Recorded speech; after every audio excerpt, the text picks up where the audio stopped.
The Diary of a Certified Psychopath. Off the crank. Rotational rubbish. Another rancid royal banquet awaits the feathered and furry contingents of Shoreham Beach's booming feral fraternities, and all because of my repeated negligence as appointed household refuse regulator to honour the critical fortnightly duty of shifting colour-coded wheelie bins from their private garden lodgings to paved pastures in preparation for responsible disposal by Ada Council's diligent key workers. On a positive stroke, I did morally compensate for this grave act of desertion by averaging the precise power throughout 20 aerobically agreeable miles spent rolling aimlessly about town to offset the 0.15 kilowatt-hours of irredeemable energy I squandered by neglecting to recalibrate that hyper-paranoid motion sensor light fitted by our Sparky last November, which a certain voracious vulpine scavenger triggered at least 30 times between midnight and this early spring dawn's dimmest glimmer. Toys and tweets.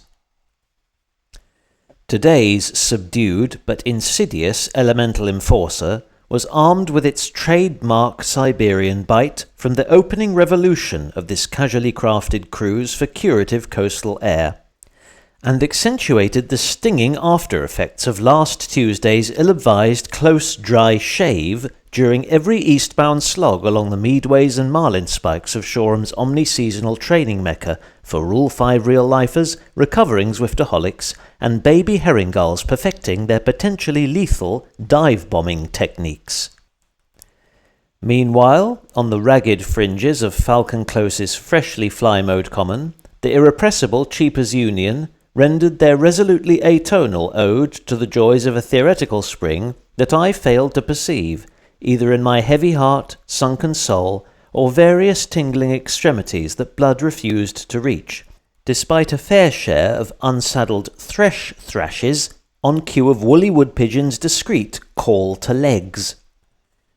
Just regard the radiant beauty of our planet's rising luminary, and permit your other senses to savour nature's ambient comforts when they are more forthcoming. They continued to chirp in cacophonous accord, but with an air of rueful resignation and audible shivers amidst the verdant sanctuary of dense gorse bushes, tamarisk cobwebs, and unpruned privet hedges, or snuggled wing to wing beneath a neighbouring conifer's ever-blooming branches. All very well to preach such contrived optimism in this vast echo chamber, I pondered, during one of several stem-chomping stoops up King's Walk and around our Good Shepherd's idyllic seaside haven.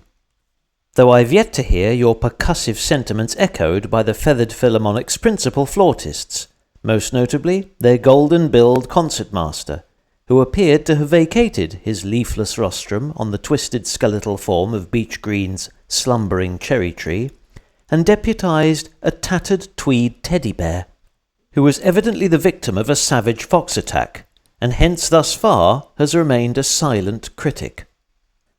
Off-piste pondering. Not sure if there's a limit to the number of appearances that either certified celebrities or members of the infamous public can have on the popular British TV quiz show Pointless, but it seems fairly relaxed.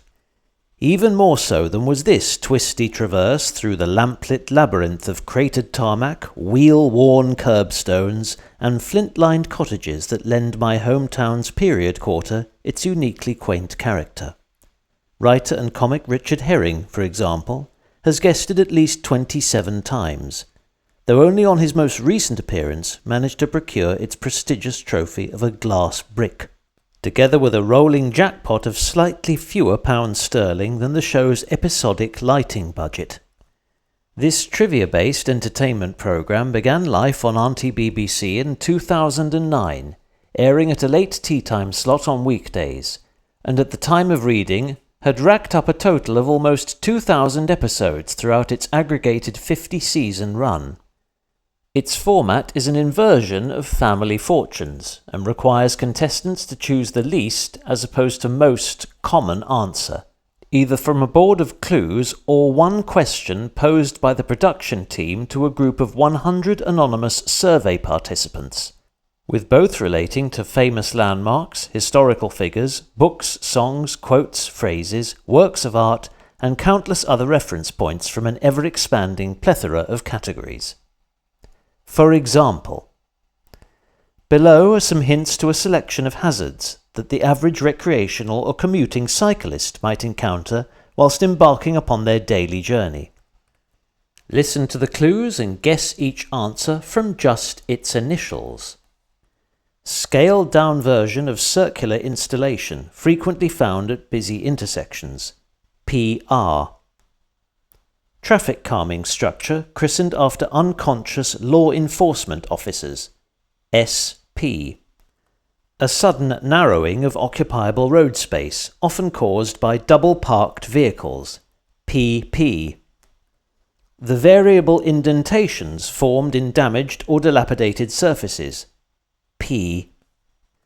A highly directional form of invisible resistance that feels strongest when you're travelling towards its originating compass point. H. The heavy metal hatches used to access underground drainage, gas pipes and cabling that become treacherously slippery when wet. MC.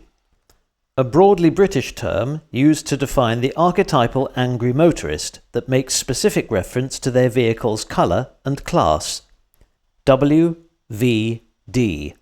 Remember, it's the least obvious or most obscure answer that you need to identify from a survey I definitely did conduct with a group of 100 local peddlers, which also revealed that there are more folks besides myself whose number one complaint about Pointless is that they don't leave the clues on the screen to benefit viewers whilst Alexander is spending almost 90% of the show engaged in small talk with its guests about their fascinating jobs and hobbies.